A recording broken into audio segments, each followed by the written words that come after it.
National university of सिंगापूरमध्ये त्याच्याबद्दलचं संशोधन करण्यासाठी गेलो होतो. तर सिंगापूरमध्ये मी 5 वर्ष होतो. नैसर्गिक जे सगळं चक्र आहे त्याच्यामध्ये आपण हस्तक्षेप करतोय, ढवळाढवळ करतोय, हे लक्षात आलं. मग त्याच्यानंतर मग ते थांबवलं आणि मग मी भारतात परत आलो. कारण त्या भाज्या खाल्ल्यानंतर त्यांना त्रास व्हायचा. की ते पैसे घेऊन आपण बाजारातून घेऊन येतोय ते म्हणजे एक प्रकारचं विषच आपण आणून खातो आहोत. बरोबर. शेती करणं म्हणल्यानंतरच सगळे नातेवाईक ही शेती करतोय म्हणल्यानंतर ही चांगली गोष्ट नाहीये. असं बाकीचे जे घेतलेले टोमॅटो आहेत ते खूप लवकर सडतात, पण तुमच्याकडचे 4-4, 5-5 दिवस चांगले राहतात. जर पुण्यातली प्रत्यक्ष डायरेक्टली ग्राहकांपर्यंत पोहोच करण्याची अशी बाजारपेठ उपलब्ध झाली. आपलं अन्न कुठून येत आहे या बाबतीतली जागरूकताच नाहीये. आपण नेमकं काय खातोय, त्याचा आपल्या शरीरावर काय परिणाम होतोय याबाबतच मुळात कोणी हे नाहीये. तर मग शेती कशी होते आणि त्याच्याबाबतचा अभ्यास ही तर फार लांबची गोष्ट आहे. आणि ग्राहकांना शेतमाल द्यायला लागलेलं 9 वर्ष पूर्ण झाली. रासायनिक त्याच्यावर फवारण्या वगैरे करतात, तर ते स्वतःच्या शेतातलं जरी ते पीक असलं तरी सुद्धा ते स्वतः ते पीक खात नाहीत. विषमुक्त गोष्टच पाहिजे अशी जेव्हा डिमांड केली जाईल आणि त्याला चांगला दर दिला जाईल तर त्याच वेळेला शेतकरी पण या पद्धतीचा अवलंब करतील असं वाटतं मला. सोलर ड्रायरमध्ये जर ती एखादी भाजी जर वाळवली तर त्याची पोषण मूल्य कमी होत नाहीत. जी पण वीज आहे आता आमच्याकडे ही सगळी सूर्यप्रकाशावरच आधारित अशी ते सोलर सिस्टीमच आहेत सगळ्या गोष्टी. देशी गाय आपल्याला सूर्याचीच एनर्जी आपल्याला त्यांच्या शेण आणि गोमूत्रामधनं अवेलेबल करून देत असते. पिकांसाठी लागणारे सगळ्या प्रकारचे जीवाणू शेणामध्ये असतात. मग पाळेकर गुरुजी याच्यासाठी सांगतात की तुम्ही डोळ्यांनी खाऊ नका, तुम्ही जिभेनी खा. जर हे किड्यांना खाण्यासाठी सेफ आहे तर नक्कीच हे माणसांना खाण्यासाठी सुद्धा सेफ आहे. नैसर्गिक शेती आत्ताच्या सध्याच्या काळात करणं हे मला वाटतं प्रवाहाच्या विरुद्ध जाण्यासारखंच आहे. देशी गायी आहेत त्यांना वशिंड असतं आणि त्या वशिंडापासून ते शेपटीपर्यंत त्यांच्यामध्ये सूर्यकेतू नाडी असते. शेणापासून ज्या गोवऱ्या तयार करतात त्याच्या राखेपासून तयार केलेलं दंतभंजन तेच आम्ही सगळेजण वापरतो. आणि दाताच्या कुठल्याही तशा काही फार मेजर समस्या आम्हाला काही आलेल्या नाही आहेत. त्यांचे इन्सुलिनचे डोसेस कमी व्हायला लागले, त्यांची शुगर नॉर्मल व्हायला लागली. ते त्यांच्या डॉक्टरांनीच त्यांचे डोसेस कमी केले. नैसर्गिक शेती करत असताना समाधानी निश्चितच आहे. ज्याच्यामध्ये अध्यात्म टच आहे अशी गोष्ट जर असेल तर मग ठीक आहे. नैसर्गिक आणि सगळ्या जनावर म्हटलं की एक वेगळी एक अटॅचमेंट असते. नमस्कार मंडळी. MSCच्या शिक्षणानंतर काही काळ भारतात नोकरी करून नंतर सिंगापूरमध्ये 5 वर्ष वास्तव्य करून निसर्गाच्या, शेतीच्या, गायींच्या ओढीने पुन्हा भारतात परतणाऱ्या एका अभ्यासू आणि ध्येयवेड्या व्यक्तिमत्वाला आज आपण भेटणार आहोत. त्यांच्या शेतावर गेल्यावर त्यांच्या सौ योगेश्री त्यांनी केलेल्या इडली सांबार चटणीचा मस्त आस्वाद घेतला आणि दादांच्या आईंनी नलिनी काकूंनी कोळशाच्या शेगडीवर भाजून दिलेल्या रताळी, कणसे आणि बटाट्याचा मस्त फडशा पाडला. नंतर घरच्या देशी गायींच्या दुधापासून मडक्यात विरजण केलेले दही ताक वरपले आणि मुलाखतीला सुरुवात केली. नमस्कार दादा. नमस्कार दादा, आपली थोडक्यात ओळख, कौटुंबिक पार्श्वभूमी याविषयी काय सांगतात? माझं नाव चिंतामणी घोळे, तालुका हवेली, जिल्हा पुणे मधलं हिंगणगाव म्हणून गाव आहे. उरुळी कांचनपासून 12 किलोमीटर अंतरावर. तर ही आमची वडिलोपार्जित जमीन, वडिलोपार्जित शेती आहे ही सगळी. तसं माझा जन्म आणि शिक्षण सगळं पुणे शहरात झालं.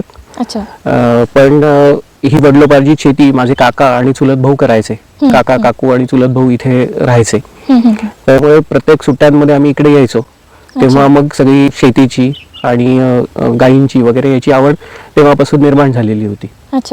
मग हे झालं तर मग 12वी पर्यंत शिक्षण झाल्यानंतर मग 12वी नंतर मी या शेतीची आवड असल्यामुळेच ॲग्रिकल्चर BSc ॲग्रिकल्चर करण्यासाठी ॲडमिशन घेतली आणि मग MSc ॲग्रिकल्चर केलं होतं.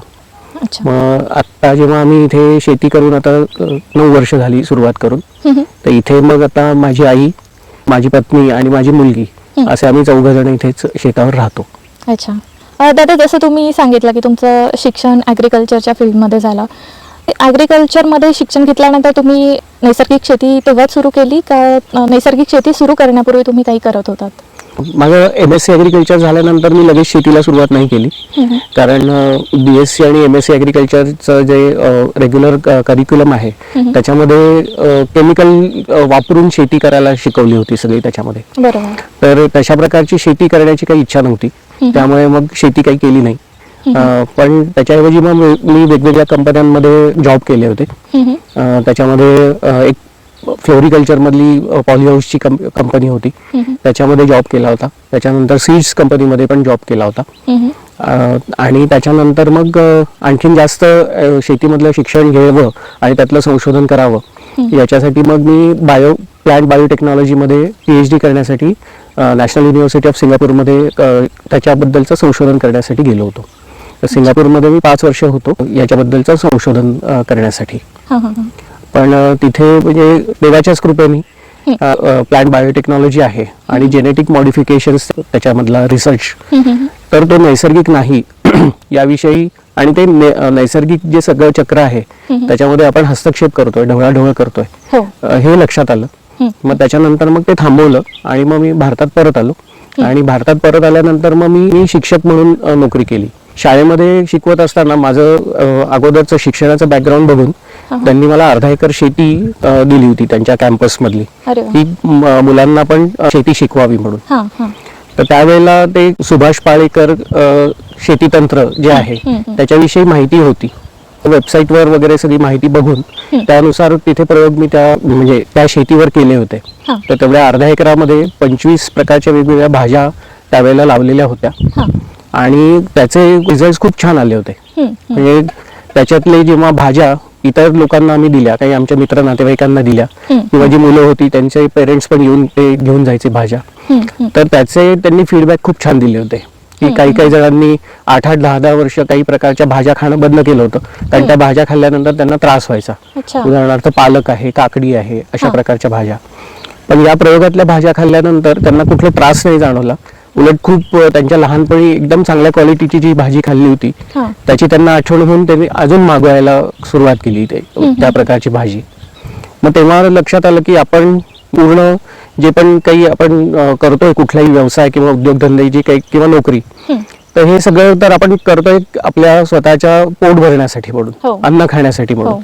पण शेवटी ते पैसे घेऊन आपण बाजारातून घेऊन येतोय ते म्हणजे एक प्रकारचं विषच आपण आणून खातो आहोत. बरोबर. तर मग आपल्याच घरची जी शेती आहे तिथे आपल्याला जसे हवी आहे त्या प्रकारचं विषमुक्त चांगल्या क्वालिटीचं अन्न आपल्याला पण स्वतःला मिळावं आणि इतरांना पण मग देता यावं, या उद्देशाने मग तेव्हा ही शेती सुरू केली, नैसर्गिक शेती. अच्छा, फारच छान दादा. नैसर्गिक शेती सुरू करण्याचा निर्णय तर घेतला, पण कुठलीही गोष्ट मुळातच शेती ही गोष्ट तशी सोपी नाही, मग ती नैसर्गिक असो वा रासायनिक असो. अगदी. तर मग नैसर्गिक शेतीची सुरुवात करण्याचा निर्णय घेतल्यानंतर तुमच्या समोर कुठली आव्हानं होती आणि मग त्यावर तुम्ही काय उपाययोजना केल्या? खूप मोठी आव्हानं होतीच म्हणजे त्याच्यामध्ये, कारण जेव्हा मी अगोदर शेती करायला सुरुवात केली आणि त्यातही नैसर्गिक शेती करायची, सुरुवातीलाच शेती करणं म्हणल्यानंतरच सगळे नातेवाईक ही शेती करतोय म्हणल्यानंतर ही चांगली गोष्ट नाहीये असं सगळ्यांकडनं ऐकायला मिळालं. त्याच्यानंतर जी शेती करत होतो ते दुसऱ्यांना करायला दिलेली होती इथली शेती. तर मग ती शेती मग स्वतः सुरुवात करायला घेतल्यानंतर इथलं सगळंच इन्फ्रास्ट्रक्चर सगळं डेव्हलप करायचं होतं. अगदी शेतामध्ये येणाऱ्या रस्त्यापासून सगळ्या गोष्टी तयार करायच्या होत्या. तर मग तिथपासून सगळी सुरुवात झाली आणि मग एक आव्हानं होतीच मग त्याच्या बरोबरची. त्या वेळेला लोक मिळणं, कारण मी त्यावेळेला पुणे शहरात राहत होतो. 45 किलोमीटर आहे साधारणपणे पुणे शहरापासून आमचं हे शेत. तर मग सकाळी येऊन संध्याकाळी जाणं किंवा 1-2 दिवस इकडे राहणं अशा प्रकारच्या गोष्टी होत्या. त्यावेळेला माणसं मिळणं कठीण होतं किंवा माणसं मिळाली तरी सुद्धा मग ज्या पण काही गोष्टी शेतावर ठेवलेल्या आहेत हे चोरीला जाण्याची भीती होती. अशा अनेक काही गोष्टी अशा आव्हानांना सामोरे जायला लागल्या. नैसर्गिक तर आपत्तींचं आव्हान कायमच प्रत्येक वर्षीच काही ना काहीतरी वेगवेगळ्या स्वरूपात येतच आहे. म्हणजे काही मानसिक स्वरूपाची पण होती आणि काही प्रत्यक्ष प्रॅक्टिकल शेताच्या परिस्थितीवरची पण अशी आव्हानं होती.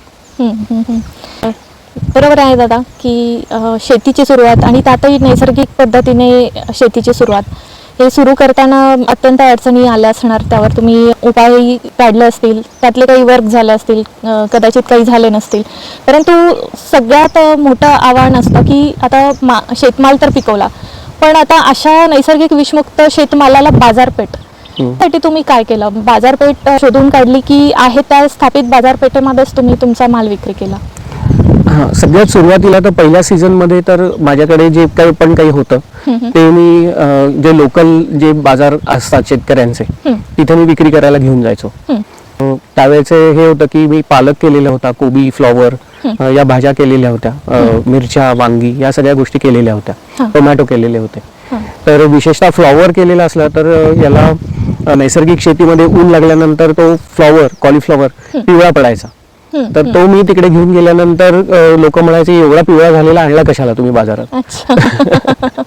अशा सगळ्या गोष्टी होत्या. मग कोबी चांगला आला होता, टोमॅटो चांगले आले होते. त्यामध्ये लोकांनी म्हणजे जे व्यापारी होते तिथे येऊन घेणारे त्यांनी फीडबॅक पण असे दिले होते की तुमच्याकडचा टोमॅटो घेतल्यानंतर बाकीचे जे घेतलेले टोमॅटो आहेत ते खूप लवकर सडतात, पण तुमच्याकडचे 4-4, 5-5 दिवस चांगले राहतात. जरी शिल्लक राहिले तरी आम्ही त्याची चांगल्या प्रकारे नंतर विक्री करू शकतो असे फीडबॅक देत होते. पण तरी पण ते बाजारभावापेक्षा जास्त काही भाव देत नव्हते. आणि काही जर समजा किडका किंवा थोडासा कलर वेगळा जर असेल तर त्याला ते कमी प्रतीचा समजायचे खरं तर. असे सुरुवातीला हे आले अनुभव आले. पण त्याच्यानंतर मग जे पण काही पिकं होती तर ती मग माझे मित्र नातेवाईक यांना मी सांगायला सुरुवात केली की अशा पद्धतीची आहेत ही आणि चांगल्या क्वालिटीची आहेत. मग त्याच ह्याच्यामधून व्हॉट्सअप ग्रुपवर पण मी काही हे टाकलेले होते माहिती. त्याच्यातून मग पुण्यामधल्या पल्लवी पाटील आणि त्यांचे हसबंड विठ्ठल पाटील त्यांनी ते पाहून संपर्क केला होता आणि मग ते शेतावर येऊन सगळ्या गोष्टी बघून गेले होते. आणि त्याच्यानंतर जो पुण्यामध्ये ग्रुप होता त्यांचा व्हॉट्सअपचा ग्रुप, ज्यांना की अशा प्रकारचा सुभाष पालेकर कृषी पद्धतीने तयार केलेल्या सगळ्या गोष्टी हव्या होत्या, म्हणून मग त्यांनी स्वतः येऊन खात्री करून घेतली आणि मग त्यांनी मला सगळा शेतमाल तिकडे घेऊन बोलवलं होतं. मग तो तिथे घेऊन गेल्यानंतर तिथली बाजारपेठ हळूहळू मग डेव्हलप झाली. पण तिथे सगळ्यांनाच ती क्वालिटी आवडल्यामुळे, त्याची चव आणि त्याची एकंदरच क्वालिटी सगळी आवडल्यामुळे त्यांनी पण आपले मित्र नातेवाईक यांना सांगायला सुरुवात केली आणि मग हळूहळू असे ग्रुप पुण्यामध्ये बऱ्याच प्रमाणात वाढत गेले. आणि मग अशा प्रकारे ती पुण्यातली प्रत्यक्ष डायरेक्टली ग्राहकांपर्यंत पोहोच करण्याची अशी बाजारपेठ उपलब्ध झाली. अच्छा, फारच उत्तम. पण आजही आपण पाहतो की फार कमी ग्राहकांमध्ये या प्रकारची जागरूकता असते आणि बऱ्याच जणांना नैसर्गिक शेती किंवा गो आधारित शेती कशा पद्धतीने होते, केली जाते हे माहीत नाही.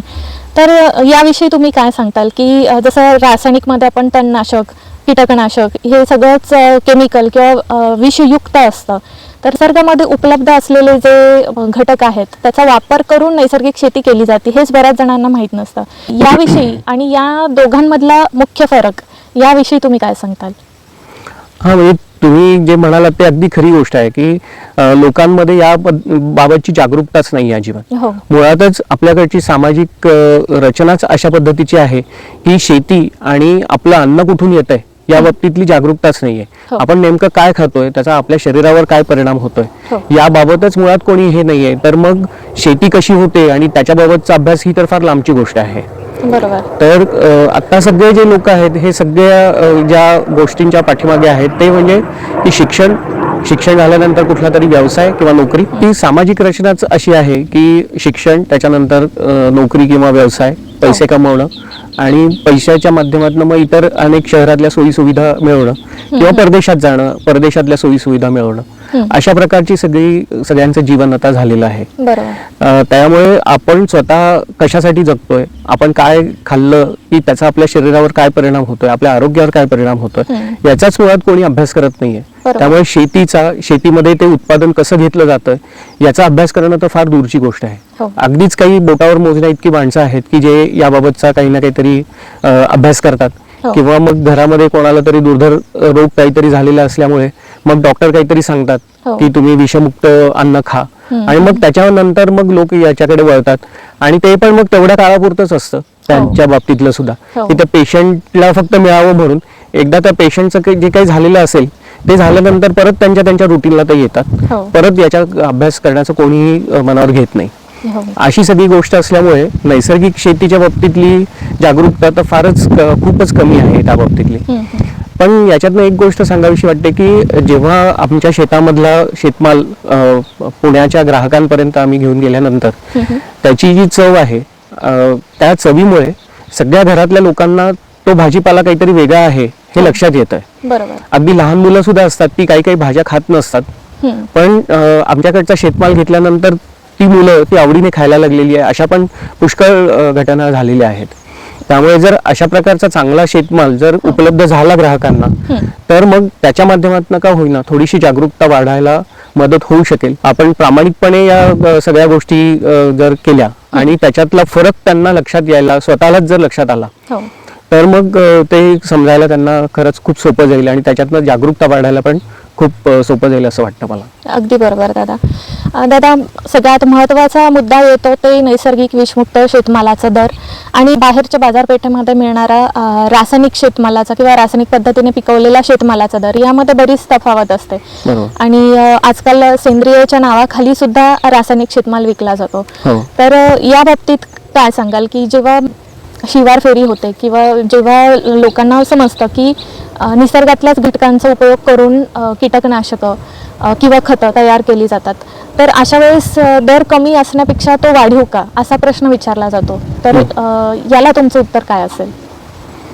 हा, म्हणजे या गोष्टीच्या दराबाबत असा विशेष प्रश्न कोणी मला विचारलेला नाही आहे. कारण डायरेक्टली ग्राहकांपर्यंत जे आपण देतोय भाजीपाला किंवा शेतमाल, तर तो ज्या एरियामध्ये आपण नेऊन देतोय तिथे केमिकलचाही रेट तोच असतो त्यांना मिळणारा.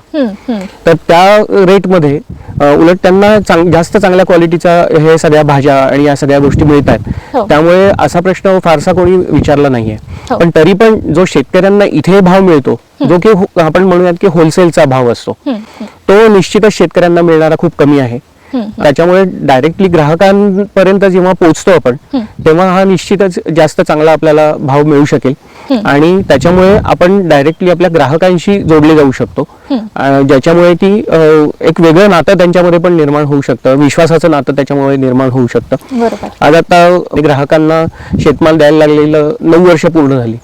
तर असे सुरुवातीपासूनचे काही ग्राहक आहेत आताही की जे माझ्याकडची भाजी जी कुठली उपलब्ध असेल ती अगदी डोळे झाकून घेतात आणि त्यांच्या घरचे सुद्धा काही जणांनी मला पाहिलेलं पण नसतं, पण माझ्याकडची भाजी नेल्यानंतर आणि इतर शेतकऱ्यांची भाजी नेल्यानंतर ते त्या भाजीमधला फरक पण ओळखतात की ही यांच्या शेतातली भाजी आहे म्हणून. हा अवेअरनेस असतो की क्वालिटी बाबतचा आणि त्याचा आपल्या आरोग्यावर काय परिणाम होतो याबाबतचा. तर त्यानंतर पैशांच्या बाबतीमध्ये लोक विचार करत नाहीत असा माझा अनुभव आहे. अगदी खरं आहे दादा. आणि त्याचसोबत रासायनिक शेती करणाऱ्या शेतकऱ्यांनाही असं वाटतं की खुरपणीला जास्त पैसे देण्यापेक्षा कमी किमतीचं तणनाशक वापरून फवारावं म्हणजे आपलं काम सोपं होतं. पण बहुतेक शेतकऱ्यांमध्ये पण ही जागरूकता नसते की या तणनाशकाने किंवा कीटकनाशकाने काय होऊ शकतं. तर या बाबतीत तुम्ही काय सांगताल दादा? हो, अगदी तुम्ही म्हणालात ती गोष्ट खरी आहे. कारण शेतीमधली आव्हानं इतकी जास्त आहेत आणि सगळ्या गोष्टी शेतकऱ्याला बाहेरून विकत आणायला लागतात. परत दुसरी एक महत्वाची गोष्ट आहे की शेतीमध्ये कामं करायला माणसं मिळत नाहीत किंवा मजुरीचे दर इतके वाढलेले आहेत जास्त की ते वेळच्या वेळेला जर कामं ती नाही झाली तर उत्पन्न मिळणं कठीण होऊन जातं. अगदी बरोबर. मग अशा परिस्थितीमध्ये शेतकऱ्यांपुढे तोच एक पर्याय राहतो आणि आपली सगळी राजकीय आणि शैक्षणिक सगळी परिस्थितीच अशी आहे की सगळीकडे केमिकल्स आणून पटकन सगळी कामं आपली करून टाकावी असं झालेलं आहे. कृषी विभागाकडून किंवा सरकारी सगळ्या गोष्टींमधून त्याचा इतका प्रसार झालेला आहे आता. तर त्याच्यामधून मग तो सगळ्यात सोपा मार्ग शेतकरी निवडतात आणि या गोष्टीचा फारसा कोणी विचार करत नाही. पण काही शेतकरी जे आहेत, मी आजूबाजूचे बघतो आमच्या, जे काही भाजीपाला घेतात आणि रासायनिक त्याच्यावर फवारण्या वगैरे करतात, तर ते स्वतःच्या शेतातलं जरी ते पीक असलं तरी सुद्धा ते स्वतः ते पीक खात नाहीत. कारण त्यांना माहिती येते की त्यांना माहित पण आहे की ही गोष्ट करतोय आपण ही चुकीची आहे, पण त्यांच्यासमोर इलाज पण नाहीये दुसरा काही, अशी पण परिस्थिती होते. तर मग शेतकऱ्यांमध्ये जेव्हा याच्याबाबतचा अवेअरनेस होण्यासाठी सगळ्यात महत्वाची गोष्ट आहे की ग्राहकांनी अवेअर होऊन या प्रकारचा म्हणजे रासायनिक प्रकारच्या ज्या गोष्टी आहेत त्या नाकारून जर समजा विषमुक्त गोष्टच पाहिजे अशी जेव्हा डिमांड केली जाईल आणि त्याला चांगला दर दिला जाईल तर त्याच वेळेला शेतकरी पण या पद्धतीचा अवलंब करतील असं वाटतं मला. अगदी अगदी खरं आहे दादा. दादा, नैसर्गिक शेतीमध्ये आतापर्यंत तुम्ही कुठले प्रयोग केलेत का, त्याविषयीची काय माहिती देऊ शकाल? म्हणजे ही शेतीची पद्धती जी आहे ही सुभाष पाळेकर नैसर्गिक शेती या पद्धतीने शेती करतो. तर त्याच्यामध्ये विशेष काही फार नाविन्यपूर्ण मी वेगळं काही केलेलं नाही. त्यांनी जसं सांगितलं तसं सुरुवातीपासून केलं, त्याचे चांगले रिझल्ट्स मिळाले, त्यामुळे विशेष त्याच्यामध्ये काही बदल करावेची आवश्यकता वाटली नाही. पण एक गोष्ट आहे याच्यामध्ये जे की वेगळेपणाने केलेलं आहे ते म्हणजे या ज्या आपल्या नैसर्गिक शेतीमध्ये जी आपण पिकं घेतो, विशेषतः माझ्याकडे सगळी मी भाज्यांची पिकं घेतो, तर ही प्रत्येक आपला हंगाम जो असतो त्याच्यानुसार बदलतात. सगळ्या हंगामामध्ये सगळ्या भाज्या अशा येऊ शकत नाहीत, पण लोकांची मागणी मात्र असते की या भाज्या मिळाव्यात त्या भाज्या मिळाव्यात. तर मग अशा वेळेला मग मी एक गोष्ट केली आहे की पालेभाज्या ज्या हिवाळ्यामध्ये आणि उन्हाळ्याच्या सुरुवातीला भरपूर प्रमाणात येतात हो. आणि त्यावेळेला सगळ्या शेतकऱ्यांकडे पण असतात हो. आणि त्यामुळे मग शिल्लक राहतात त्या भाज्या. आम्ही एक सोलर ड्रायर आपल्याकडेच डिझाईन केला, व्यवस्थित इंटरनेटवरनं माहिती घेऊन, अरे वा. आणि मग त्याच्यामध्ये आम्ही त्या भाज्या सुकवतो हा, हा. आणि मग त्या सुकवलेल्या भाज्या आम्ही वर्षभर मग आपण वापरू शकतो. अशा प्रकारे आपल्याला त्या ठेवता येतात. हा. म्हणजे हे पूर्वी हरभऱ्याची भाजी सुकवून पूर्ण वर्षभर ठेवायचे पहा, बरोबर. तर त्याच पद्धतीने मग आता पालक आहे, मेथी, कोथिंबीर, हा. त्याच्यानंतर माठ किंवा कांद्याची पात, अशा सगळ्या भाज्या आपण वाळवून त्या ठेवू शकतो. गाजर, बीट याचे सुद्धा आम्ही काही प्रयोग केले आणि खूप चांगल्या प्रकारे ते आपल्याला वाळवून साठवता येतात आणि पूर्ण वर्षभर आपण त्या व्यवस्थित वापरू शकतो. आणि विशेष गोष्ट याच्यामधली ही होती, जेव्हा मी इंटरनेटवर याच्या संदर्भामध्ये माहिती घेत होतो त्यावर, हा, हा. की जर आपण सोलर ड्रायर मध्ये जर ती एखादी भाजी जर वाळवली तर त्याची पोषण मूल्य कमी होत नाहीत. अच्छा. जर इलेक्ट्रिक ड्रायर अशा पद्धतीचे काही जर आपण वापरलं, काहीतरी आर्टिफिशियल जास्त गोष्टी करून जर आपण केलं, हो. तर मात्र त्याच्यातली पोषण मूल्य कमी होतात. पण सोलर ड्रायर मध्ये जर आपण ते वाळवली हा. तर ती वाळवण्याची प्रक्रिया थोडीशी स्लो होते आणि त्याच्यामुळे ती पोषण मूल्य, रंग, त्याचं फ्लेवर, चव हे सगळं चांगलं राहतं. हो, हो. त्याच्यावर खूप काहीसा परिणाम होत नाही, असं लक्षात पण आलं आणि ग्राहकांकडनं पण प्रतिसाद त्याचा असा मिळालाय की म्हणजे फ्रेश ताज्या भाज्या जशा खातो त्याचप्रमाणे याची पण चव ताज्या भाज्यांच्या सारखीच असते. हा, हा. हा एक नवीन प्रयोग केला होता. अच्छा. फारच छान माहिती दिली ड्राय भाज्यांविषयी, खास करून सोलर ड्रायरमध्ये ड्राय केलेल्या भाज्यांविषयी आणि त्यातला मुख्य फरकही तुम्ही सांगितलात. दादा, असं विचारायचं होतं मला की जसं शेती करताना आपल्याला कीटकनाशकं म्हणा किंवा खतं म्हणा ही जितकी महत्त्वाची आहेत त्याच प्रमाणात आपल्याला महत्त्वाचं आहे ते म्हणजे पाणी आणि वीज. हो. तर आपण पाहतो की शेतीमध्ये जो वीज पुरवठा केला जातो हो. तो वारंवार खंडित होतो. बरोबर. ही शेतकऱ्याची एक आणखी एक मोठी अडचण म्हणायला हरकत नाही. तर यावर तुम्ही कशी मात केली? हा, सुरुवातीपासून जेव्हा शेतीचं अगोदरपासून ऑब्झर्वेशन होतं त्याच्यामध्ये पॉवर कट असणं आणि पॉवर शेडिंग असणं हा खूप मोठा अडथळा होताच. सुरुवातीपासून आम्ही इथे आता जे आम्ही शेतावर राहतो आहोत तर त्याच्यासाठी सुद्धा आणि आमच्या पाण्याची उपलब्धता होण्यासाठी त्याचे पण, या दोन्ही गोष्टींच्यासाठी आम्ही सोलर वापरतो. अरे वा. म्हणजे जी पण वीज आहे आता आमच्याकडे ही सगळी सूर्यप्रकाशावरच आधारित अशी ते सोलर सिस्टीमच आहेत सगळ्या गोष्टी. हे 3 वेगवेगळे प्रकार आम्ही त्याचे वापरतो. खरं तर 4 वेगवेगळे प्रकार. घरच्यासाठीची सोलर सिस्टीम वेगळी आहे, हा, हा. विहिरीतला जो पंप आहे त्याच्यासाठीची सोलर सिस्टीम आहे अच्छा. आणि शेतीला पूर्ण जे आम्ही फेन्सिंग केलेलं आहे हा. तर ते सुद्धा फेन्सिंग जे आहे ते सोलरवरच आधारित आहे. अच्छा. चौथी गोष्ट आहे म्हणजे सोलर ड्रायर जो तयार केलेला आहे हो, हो. त्याच्यासाठी पण सूर्याचीच हे करतो. आणखीन पण एक महत्वाची गोष्ट आहे जी की सुभाष पालेकर कृषी तंत्रज्ञानामध्ये सगळ्यात मोठा फॅक्टर आहे ते म्हणजे देशी गाईचं शेण आणि गोमूत्र. हो. तर देशी गाईचं शेण आणि गोमूत्र जे आपण वापरतो म्हणतोय तर ही सुद्धा देशी गाय आपल्याला सूर्याचीच एनर्जी आपल्याला त्यांच्या शेण आणि गोमूत्रामधनं अवेलेबल करून देत असते. अगदी बरोबर, अगदी तर ते सगळं सूर्यदेवतेच्या कृपेनेच सगळं चालू आहे असं म्हणायला पाहिजे. बरोबर. अरे वा, खूपच छान. दादा, नैसर्गिक शेतीमधली जी खतं असतात किंवा कीटकनाशकं असतात ही प्रामुख्याने देशी गाईच्या शेणावर किंवा मलमूत्रावर आधारलेली असतात. हो. तर नैसर्गिक शेतीतलं हे देशी गाईचं महत्त्व याविषयी तुम्ही काय सांगताल? हो, म्हणजे ही पण गोष्ट जेव्हा नैसर्गिक शेतीच्या बद्दल समजलं आणि त्याच्याविषयी मग सुभाष पालेकर कृषी तंत्रज्ञानाच्या बद्दल मी जेव्हा इंटरनेटवर वाचत होतो तर तेव्हा गुरुजींकडनंच याबाबत समजलं होतं की नैसर्गिक शेती जर करायची असेल तर आपल्या देशी गाईचं शेण आणि गोमूत्र आपल्याला वापरायचं आहे त्याच्यामधून. हो. आणि ते शेण ची क्वालिटी अशी असते की त्याच्यामध्ये आपल्या जमिनीसाठी लागणारे आणि त्याचमुळे पिकांसाठी लागणारे सगळ्या प्रकारचे जीवाणू शेणामध्ये असतात.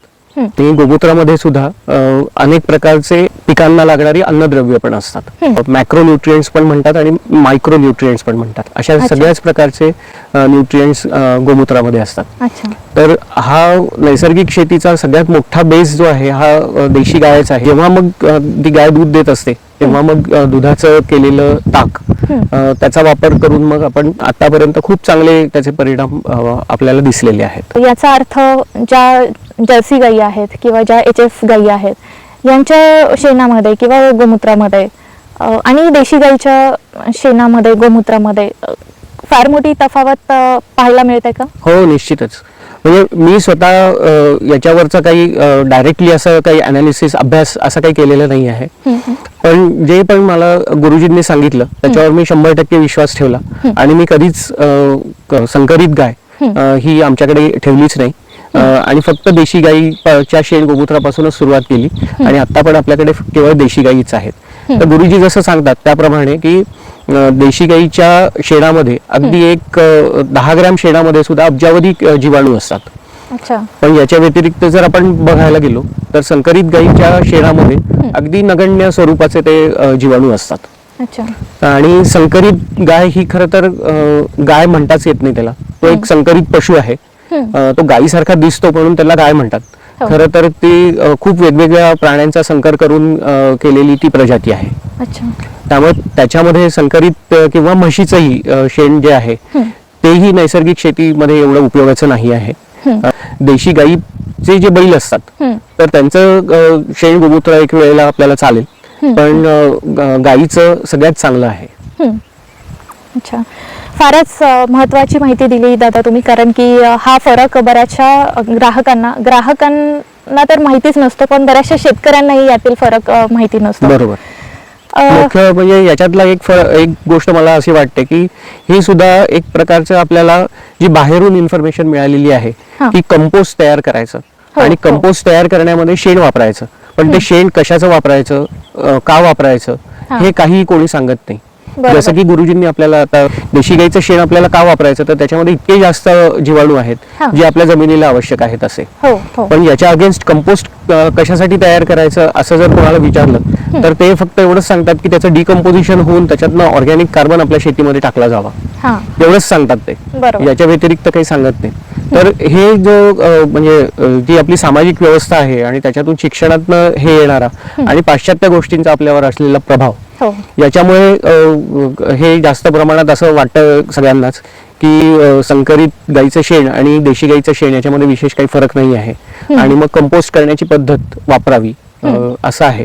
आपण कंपोस्ट नैसर्गिक शेतीमध्ये आपण कंपोस्ट तयारच करत नाही. आपण केवळ देशी गाईचं शेण, गोमूत्र, गूळ, बेसन आणि आपल्या बांधावरची किंवा वडाच्या झाडाखालची माती या गोष्टी करून जीवामृत तयार करून शेतीला देतो. हा खूप मोठा फरक आहे दोन्ही मधला. पण ग्राहकांना हे माहिती असणं किंवा त्यांनी त्यांचा अभ्यास करणं ही फार दूरची गोष्ट आहे. लोक बऱ्याच प्रमाणात दिशाभूल करतात आणि शेतीच्या वेगवेगळ्या पद्धतींमध्ये सुद्धा दिशाभूल लोकांकडनं होते. आणि त्याच्या मुख्य गोष्ट हीच असते की आपला शेतमाल विकला जावा. हो हो हो, अगदी बरोबर.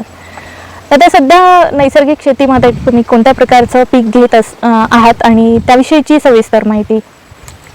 म्हणजे शेती जेव्हा सुरुवात करायची होती विषमुक्त शेती, तर त्यावेळेला अगोदरचा अभ्यास जेव्हा केलेला होता माझ्या ऍग्रिकल्चर मधला सुद्धा आणि इन जनरल नंतर पण जेव्हा काही केलेला होता, तर सगळ्यात जास्त केमिकल फर्टिलायझर्स आणि केमिकल पेस्टिसाइड्स हे जे वापरले जातात हे जास्तीत जास्त करून भाज्यांवर वापरले जातात. दोन मुख्य पिकं आहेत ज्याच्यावर की हे जास्त प्रमाणात वापरले जातात. सगळ्यात मोठं पीक आहे ते म्हणजे कपास. अच्छा. कॉटनवर सगळ्यात जास्त प्रमाणात केमिकल्स वापरले जातात आणि त्याच्यानंतर जे बघितलं आपण तर भाज्या. तर भाज्याच अशा विषयुक्त सगळ्या रासायनिक गोष्टींमुळे फवारलेल्या असल्यामुळे त्याचे अंश आपल्या पोटात जातात आणि आपल्याला वेगवेगळ्या प्रकारच्या व्याधी होतात. तर हे माहीत असल्यामुळे सुरुवातीपासूनच हे ठरवलं होतं की सगळ्यात जास्त केमिकल्स ज्याच्यामध्ये वापरली जातात त्याच गोष्टी आपण करायच्या. म्हणून मी फक्त भाज्यांची शेती करतो, जे की सगळ्यात जास्त प्रमाणात लोकांना दररोजच्या जीवनात लागतात आणि त्याच्यातनं मग त्यांचं विषाचं जे इंटेक बाहेरून होईल तर ते कमी व्हावं या उद्देशाने मी फक्त भाज्यांची शेती करतो. पालेभाज्या पण आहेत, काही फळभाज्या पण आहेत, अशा प्रकारची फक्त भाज्यांची शेती करतो. दादा, नैसर्गिक शेती किंवा कुठलीही शेती करताना सगळ्यात महत्त्वाचं व्यवस्थापन कीड व्यवस्थापन. तर नैसर्गिक शेतीमध्ये कुठल्या पद्धती आहेत या किडीचं नियंत्रण करण्यासाठी? कीड नियंत्रणासाठीच्या ज्या गोष्टी आहेत म्हणजे नैसर्गिक कीटकनाशक पाळेकर गुरुजींनी सांगून ठेवलेलीच आहेत, पण त्याच्यासोबत निसर्गाचा एक समतोल राहण्याच्या दृष्टीने मिश्र पीक पद्धती, आंतरपीक पद्धती आणि त्याच सोबत आपले मित्र किडी ज्या पिकांवर येतील अशा प्रकारची पिकं आपल्या शेतामध्ये लावणं या सगळ्या गोष्टी आपण करतो. त्याच पद्धतीने ट्रॅप क्रॉप म्हणून जे असतं हा. तर ते पण लावतो. म्हणजे मित्रकिडी आकर्षित करण्यासाठी झेंडू आहे, कोथिंबीर आहे, त्याच्यानंतर मका आहे, अशा स्वरूपाचे पिकं आपण लावतो शेतामध्ये. आणि ट्रॅप क्रॉप म्हणून मग चवळी किंवा करडई, मोहरी अशा प्रकारची पिकं आपण लावतो, ज्यामुळे की कीड नियंत्रण नैसर्गिकरित्या होण्यासाठी फार मदत होते. आणि जर आवश्यकता पडलीच तर मग म्हणजे एक पक्षी थांबे पण एक त्याच्यामध्ये आहे की जे मका वगैरे अशी पिकं आहेत, किंवा आपण काही पक्ष्यांना बसण्यासाठी म्हणून काही जर जागा केली तर पक्षी पण येऊन कीड नियंत्रण करतात. आणि जर अगदीच आवश्यकता पडली तर पाळेकर गुरुजींनी सांगितल्याप्रमाणे निमास्त्र आहे, अग्निअस्त्र आहे, ब्रह्मास्त्र आहे, अशा प्रकारचे कीटकनाशक आपल्या शेतावरच्या सगळ्या गोष्टी तयार करून मग त्याच्यानी आपलं कीड नियंत्रण होतं. पण अगदी सुरुवातीपासूनच मला ही कीटकनाशकं फार कमी प्रमाणात वापरायला लागली. आणि गेल्या 2 ते 3 वर्षामध्ये तर अशी परिस्थिती आहे की मी जवळपास कीटकनाशकं वापरलेलीच नाही आहेत. अरे वा. असं जसं आपण ही नैसर्गिक शेती हळूहळू पुढे पुढे करत जाऊ तसा तसा निसर्गाचा जो बॅलन्स आहे तो आपल्याला लक्षात यायला लागतो. आणि काही थोडेफार प्रमाणात जरी कीड जर झालेली असेल, काही कुठल्या वांग्याला असेल, भेंडीला असेल, तर तरी सुद्धा आपण ग्राहकांना पण त्या पद्धतीने सांगतो की हे जर किडलेला भाग आहे एवढा जरी तुम्ही काढून टाकलात तरी सुद्धा बाकीचा शेतमाल आहे तो तुम्हाला वापरण्यासाठी योग्य आहे.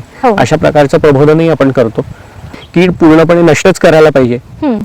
अशा अगोदर जेव्हा मी BSc MSc ऍग्रिकल्चर केलं होतं त्यावेळेला अशा प्रकारचे विचार होते.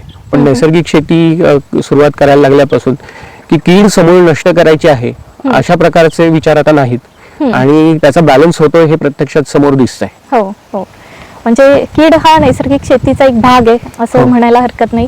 आणि याच अनुषंगाने माझा पुढचा प्रश्न आहे दादा की बहुतेक जसं तुम्ही मगाशी म्हणालात की ग्राहकांची दिशाभूल, तर ग्राहकांची दिशाभूल एक अशाही पद्धतीने केलेली असते किंवा बरेच जण असंही समजतात की जो माल शेतमाल दिसायला चकचकीत किंवा स्वच्छ किंवा टवटवीत आहे तो खाण्यायोग्य आहे. माझ्या मागच्या अनुभवावरून मी पाहते की नैसर्गिकरित्या पिकवलेला जो शेतमाल आहे तो तितकासा टवटवीत, फ्रेश किंवा चकचकीत, फ्रेश म्हणण्यापेक्षा चकचकीत दिसत नाही. फळ असतील, फळभाज्या असतील, पण ग्राहकांची मात्र अशा पद्धतीने दिशाभूल केली जाते. तर अशा वेळेस आपण ग्राहकांच्या जागरूकतेसाठी या दोहोंमधला महत्वाचा फरक आपण काय सांगताल? म्हणजे जो शेतमाल नैसर्गिक शेतीमधून आपल्या येतो तो आणि रासायनिक काही गोष्टी असल्यामुळे जो दिसणारा असतो, हे दिसण्यामध्ये फरक तर निश्चित असतो शेतमालातला.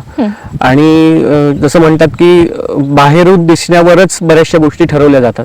तर ग्राहक फक्त तेच बघतात की भाजीपाला किंवा ज्या कुठल्या गोष्टी आहेत त्या बाहेरून कशा दिसतात आणि त्या दृष्टीने ते घेतात. पण मग पाळेकर गुरुजी याच्यासाठी सांगतात की तुम्ही डोळ्यांनी खाऊ नका, तुम्ही जिभेनी खा, तुम्ही तोंडानी खा व्यवस्थित. तुम्हाला त्याची चव कशी लागते, त्याचा स्वाद कसा लागतोय या दृष्टीने पहा. आणि याच गोष्टी आम्ही पण ग्राहकांना सांगतो. आणि सुरुवातीला काही ग्राहकांकडनं अशा प्रकारच्या गोष्टी समजल्या जायच्या, पण आपण ग्राहकांना जेव्हा सांगतोय आता तर त्यांचेही फीडबॅक असेच येतात की हे दिसायला जरी चांगलं नसलं तरी सुद्धा याची चव चांगली आहे, याचा स्वाद चांगला आहे, हे शिजतं लवकर. या अशा सगळ्या गोष्टी त्यांना माहिती असल्यामुळे मग आता ग्राहकांचे त्या पद्धतीचे प्रश्न येत नाही.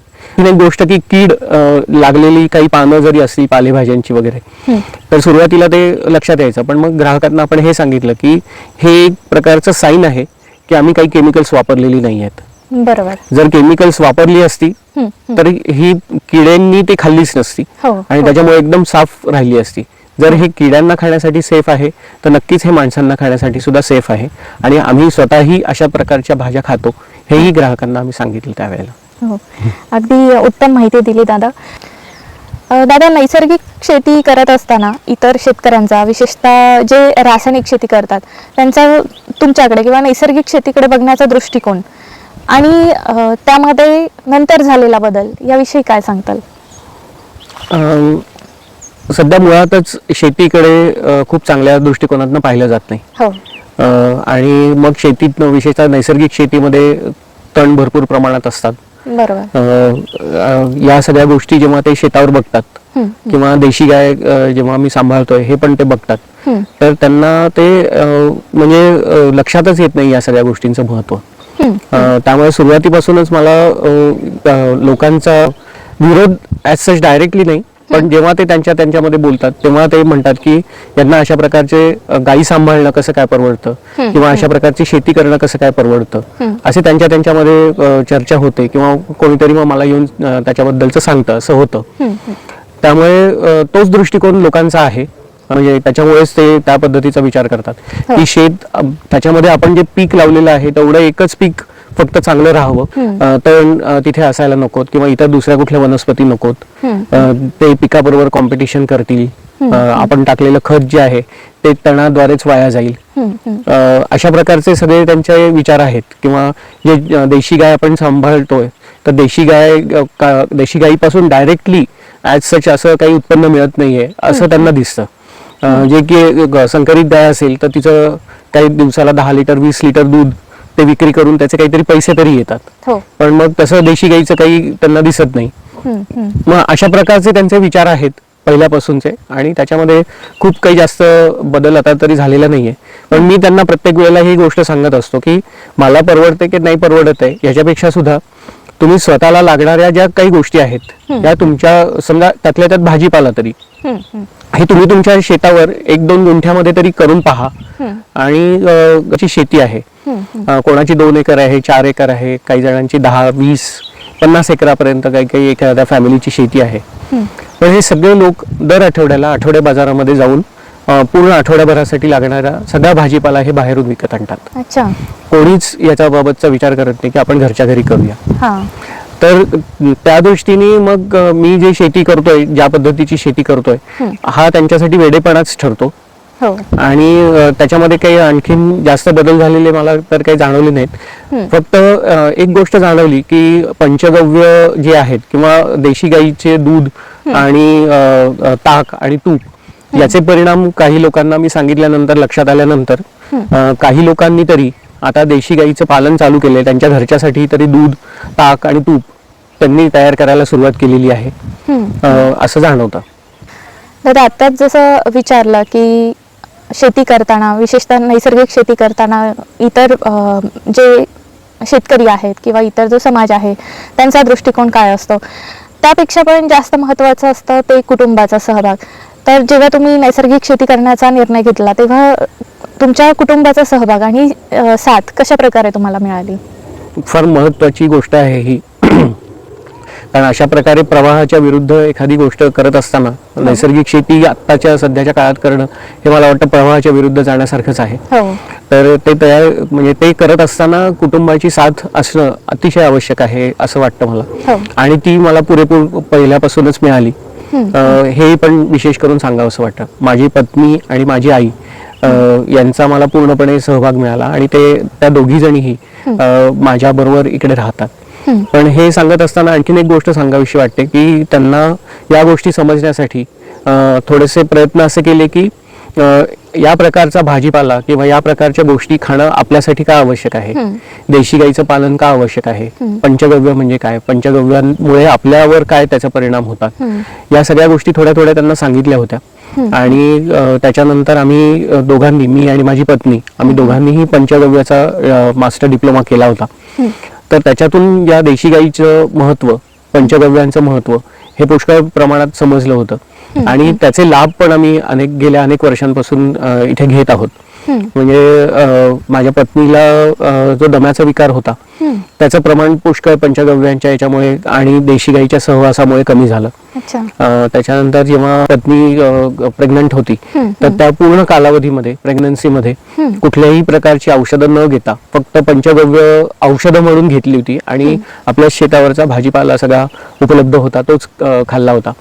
तरी पण म्हणजे बाळाचं आरोग्य चांगलं राहिलं, डिलिव्हरी सुखरूप झाली आणि सगळं व्यवस्थित पार पडलं. तर असे अनेक अनुभव आम्ही गेल्या काही दिवसांमध्ये घेतले, आणि म्हणजे स्वतःच्या वैयक्तिक कुटुंबासाठीही घेतले, गावातल्या काही लोकांना पण सांगितले.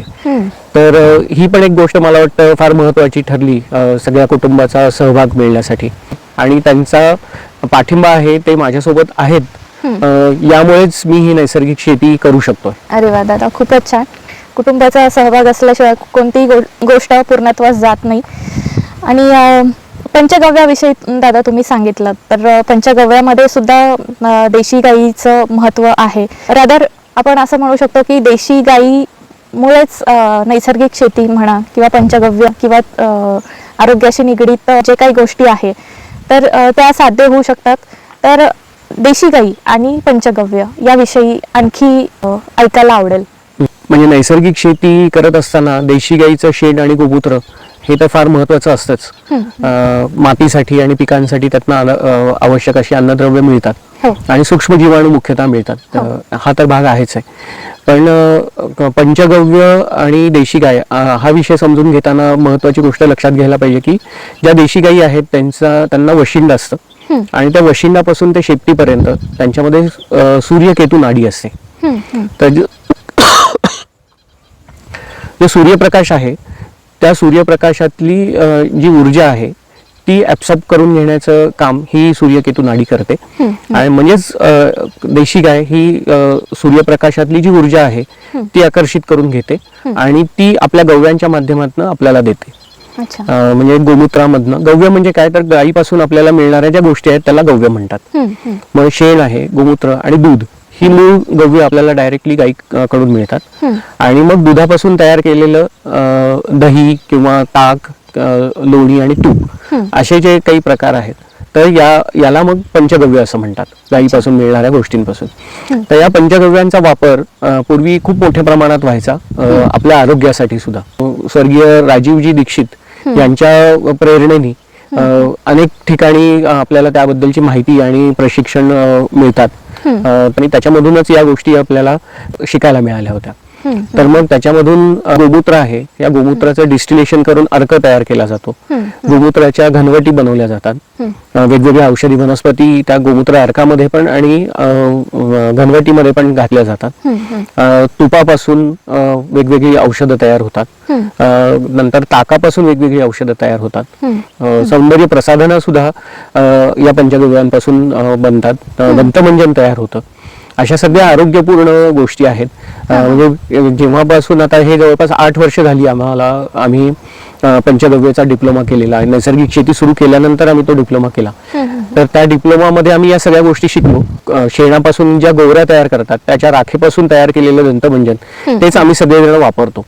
आणि दाताच्या कुठल्याही तशा काही फार मेजर समस्या आम्हाला काही आलेल्या नाही आहेत. तर अशा अनेक गोष्टी आम्ही अनुभवलेल्या आहेत. आणि ही पंचगव्य जी आहेत या पंचगव्यांच्या माध्यमातून अनेक प्रकारच्या व्याधी मोठ्या प्रमाणावर बऱ्या होऊ शकतात. हे गावातल्या काही जणांचे असे हे होते की हायपर ऍसिडिटीचे काही पेशंट्स होते. त्यांना अन्न खाल्ल्यानंतर पचायचं पण नाही किंवा उलटी वगैरे व्हायची. पण मग देशी गाईच्या या दुधापासून तयार केलेलं ताक आणि त्या ताकापासून तयार केलेलं औषध त्यांना दिल्यानंतर 1 दिवसामध्ये त्यांचा खूप मोठ्या प्रमाणावर फरक जाणवला. किंवा पोटामध्ये अल्सर्स झालेले होते आणि त्याच्यानंतर मग डॉक्टरांनी त्यांना एंडोस्कोपी वगैरे करून त्या अल्सर्स आहेत हे डायग्नोज केलेलं होतं आणि त्याच्या पुढच्या आणखीन काही ऑपरेशन्स वगैरे सांगितलेली होती करायला.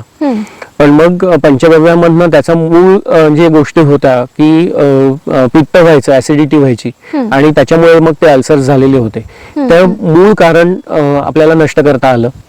ती ऍसिडिटी, ताकातली औषधं घेऊन, रात्रीची झोप जी लागत नव्हती त्याच्यासाठीची तुपातली काही औषधं देऊन ती झोप व्यवस्थित लागायला सुरुवात जेव्हा झाली तेव्हा ते अल्सर्स त्यांचे पूर्णपणे बरे झाले आणि ती व्यक्ती आज चांगल्यापैकी आहे. आणि त्याच व्यक्तीने इतर लोकांना पण सांगितलं की अशा प्रकारे मला हा फरक पडला म्हणून.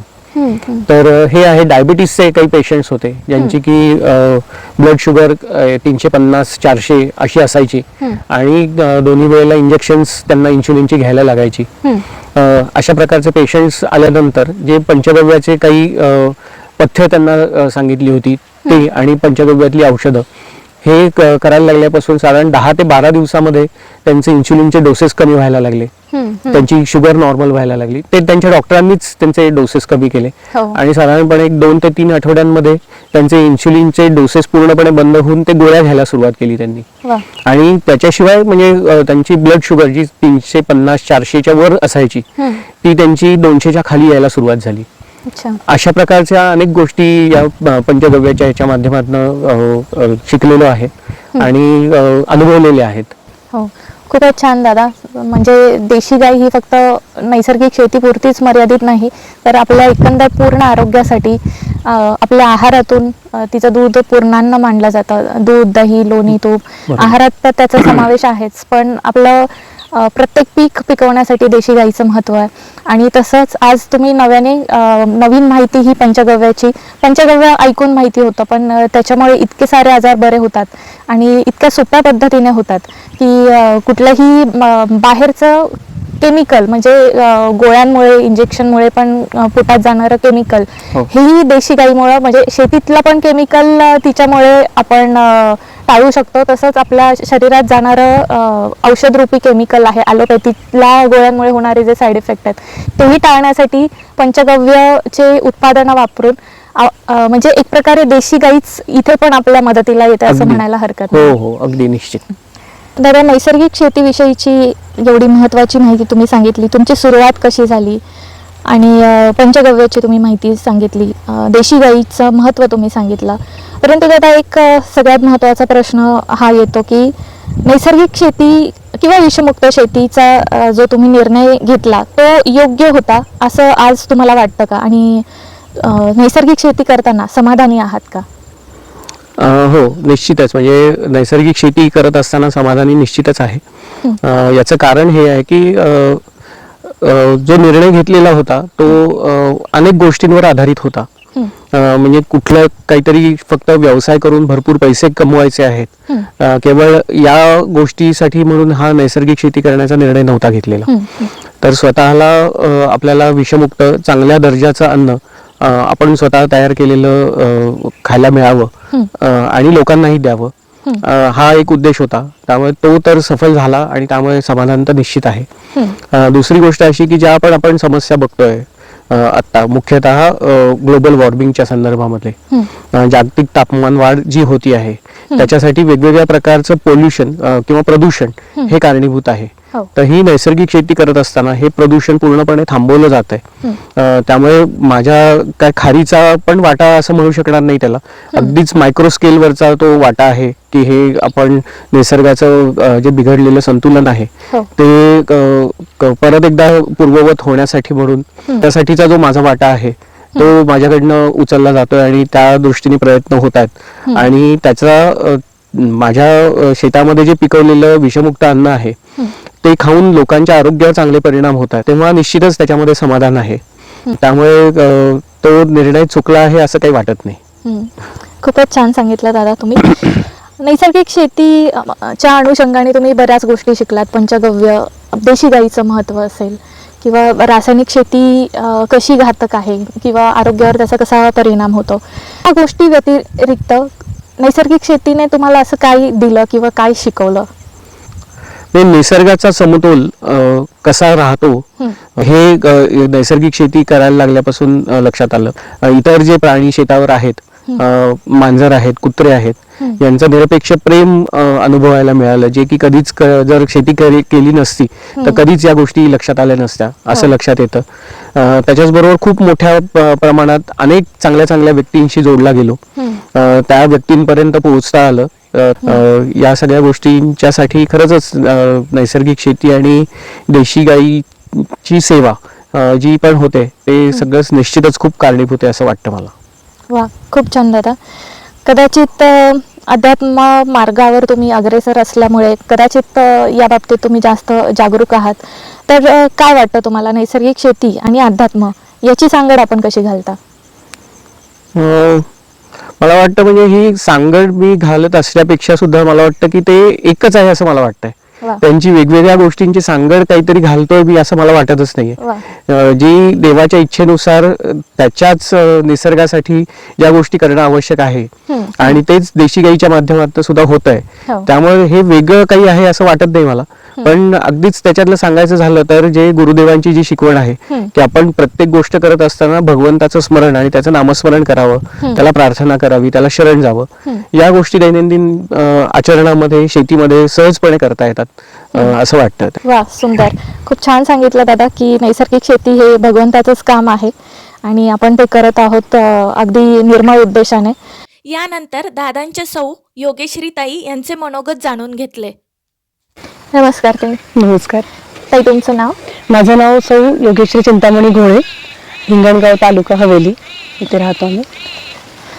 ताई, दादांनी हा जो नैसर्गिक शेती करण्याचा निर्णय घेतला, त्या बाबतीत तुम्हाला काय वाटतं? तुम्ही समाधानी आहात का? ॲक्च्युली खाऊन पिऊन आणि सगळ्या दृष्टीने जर पाहिलं तर खूप समाधानी आहे. म्हणजे सगळं जे काही आता दूध तूप मिळतंय किंवा ताक मिळतंय किंवा भाज्या पण आहेत, इव्हन माझ्या म्हणजे प्रेग्नन्सीच्या काळामध्ये सुद्धा किंवा नॉर्मली पण आम्हाला अनलिमिटेड जे खायला मिळतं आणि त्यासाठी कुठे पण बाहेर जायचे कष्ट घ्यावे लागत नाहीत किंवा काही करावं लागत नाही, यासाठी खूप म्हणजे खूप समाधानी आहे. आणि इतरांचं जेव्हा आपण कंपॅरिझन करतो की इतर जण सुद्धा ते खातात, पण त्यांना सुद्धा बाहेर जाऊन कसं ते घ्यावं लागतं, खावं लागतं आणि ते ज्या पद्धतीने त्यांना मिळतं, बरोबर. तर त्या आईने म्हटलं तर 100% समाधानी आहे. म्हणजे त्यात काहीच असं इश्यू नाही. ताई, मी आल्यापासून पाहतीये की हे जे तुम्ही पाळलेले जे पशु आहेत हे सतत तुमच्या पुढे पाठीमागे असतात. यांच्याविषयी काय सांगताल? कारण की शहरी लोकांना गायींचं प्रेम असं दुर्मिळच, याविषयी काय सांगताल? तर शेतात आल्यानंतर ती आवश्यकता आहे, या आवश्यकतेनुसार म्हणून त्या घेतल्यात, त्या पाळलेत आम्ही. पण त्याचं म्हणजे प्रेम इतकं मिळालं ना, म्हणजे असं पहिल्यांदा आमच्याकडे जो मांजर म्हणजे बोका आला आमच्याकडे, त्यांनी आणलं होतं, असं सरप्राईजच मला आणलं होतं माझ्या समोर. तर त्यांनी माझं ना असं एक प्रकारचं ममत्व म्हटलं ना तर इतकं जागृत झालं आणि तो जणू काही असं बोलण्यासारखं सगळं वागायचा बोका. म्हणजे अक्षरशः रांगोळी काढताना शेजारी बसायचा, सगळ्या ठिकाणी सोबत असायचा, अक्षरशः असं असायचं. आणि कुत्रे पण जेव्हा हे आणले, तरी टिनाला आणलं इकडे म्हणजे 2 डॉगीजला, तर तेव्हा सुद्धा म्हणजे माझं फक्त कॉन्सन्ट्रेशन त्यांच्यावर असायचं सगळं. आणि त्यांनी पण मला भरभरून प्रेम दिलं, म्हणजे जसं आपण दिलं तर ते पण आपल्याला देतात, हे मी अनुभवलं स्वतः. आणि अक्षरशः म्हणजे सकाळी सुद्धा आता उठल्यानंतर आपण पाहिलं ना तर यांचा एक नंबर वाईज हे लोक असे समोर माझ्या येतात. दारातून मी बाहेर आली की असे नंबर वाईज समोर येतात आणि एकेकाला म्हणजे माझा आधी लाड कर किंवा मग एक कुत्रा दुसऱ्याला ढकलतं आणि दुसरं तिसऱ्याला ढकलतं की नाही माझा नंबर आहे आधी, असं म्हणून. आणि म्हणजे काहीच नाही, असं आलं की येणं, सांगणं, सगळं काय असेल, गाराणे असतील म्हणा, काय सुख दुःख त्यांचे सांगणं, 2 मिनिटं काय आपण एक भाकरी देऊ किंवा एक पोळी देऊ त्यांना, पण ते अगदी म्हणजे निस्वार्थ प्रेम करतात. बरोबर आहे, अगदी बरोबर आहे. आणि गायींचं पण असा मुळात मला गायी हा विषय पहिल्यापासून खूप असं काही माहिती नव्हता. म्हणजे असं आपल्या ज्या गायी असतात देशी गायी वगैरे, जसं आता यांनी सांगितलं ना की आपण देशी गायी म्हणजे प्रॉपर अशा गायी आहेत, त्या प्रॉपर जातीच्या गायी असतात वगैरे, असं मला काही हा विषय माहिती नाही. पण म्हणजे हे असे शेती करणार आहेत आणि देव म्हणजे त्या गायींना आपण देव मानतो, हे माहितीये मला. तर त्या गायींच्यासाठी आपण हे सगळं करतोय आणि त्या गायींना आपण आणणार असं म्हटल्यानंतर मग एक जे आहे ना की हा करतोय ते चांगलं करतोय, म्हणजे त्याच्यासाठी मग मला पण चालेल केलेलं.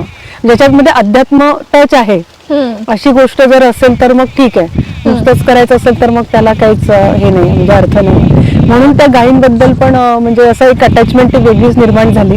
प्रत्येक गायीचं वैशिष्ट्य पण वेगवेगळं आहे. काही थोडीशी शिंगा होते म्हणून मी जात पण नाही काही वेळेला, काहींना स्त्रियांचं हे नसतं, हात लावणं आवडत नाही म्हणून पण जात नाही.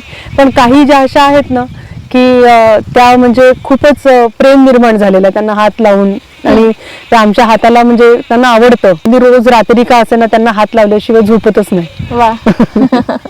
त्यांना असं काहीतरी बोलते त्यांच्याशी आणि हात लावते, असं म्हणजे एक झोपायला आलेली तरी असेल तरी मी हात लावायला जाते. जवळपास एक 3-1 वर्ष झाले, 3-3.5 वर्ष झाले, मी रोज जे पण काही अन्न आपण तयार करतो ना घरी, तर ते एक पोळी करून त्याच्यामध्ये थोडं सगळं आपण जे घरात केलेलं आहे आज ताजं, ते अगदी किंचित थोडं ठेवते त्याच्यासाठी न चुकता आणि तिला देते तो घास. ते एक म्हणजे मी तेवढं फक्त करते.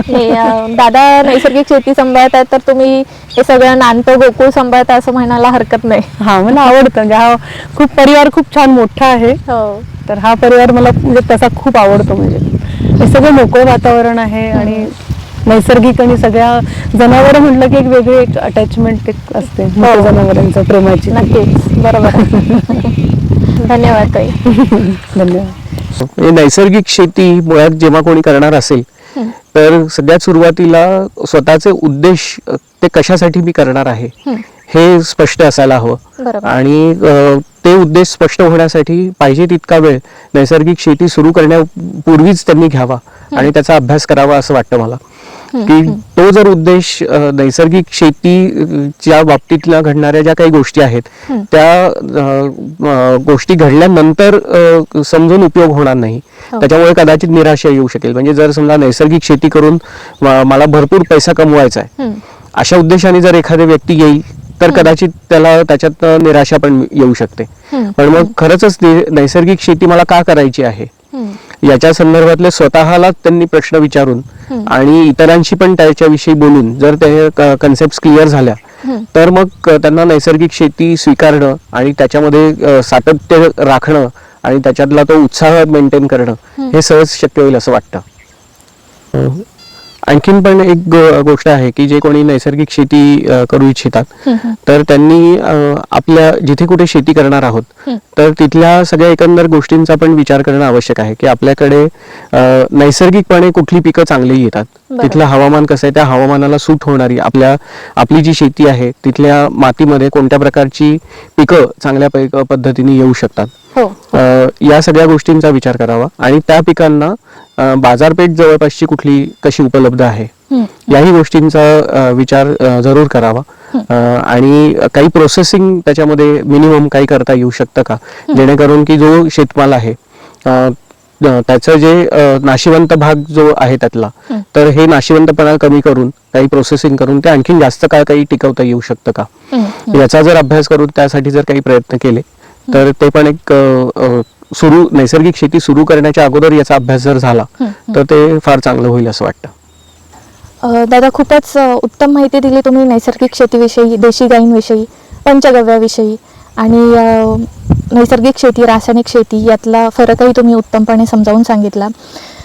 मुळात दादा नैसर्गिक शेती करताना येणारी अडचणी असतील, आव्हानं असतील याच्यावर मात करून तुम्ही जिद्दीने हा तुमचा प्रवास करत आहात आणि तुमच्याकडे पर्याय होता की बाहेर देशी जाऊन तुम्ही तुमचं संशोधन कंटिन्यू करून त्याच क्षेत्रामध्ये तुम्ही नोकरी मिळवून जास्तीचा पैसा मिळवू शकला असतात.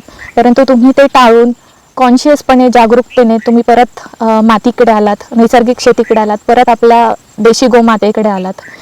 या तुमच्या जिद्दीला आमचा मनापासून सलाम आणि मनापासून धन्यवाद दादा. हो, धन्यवाद. आपण एक प्रार्थना करून समारोप करूया का?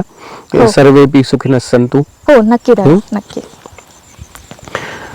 सर्वेपि सुखिनः सन्तु, सर्वे सन्तु निरामयाः, सर्वे भद्राणि पश्यन्तु, मा कश्चित् दुःखमाप्नुयात्.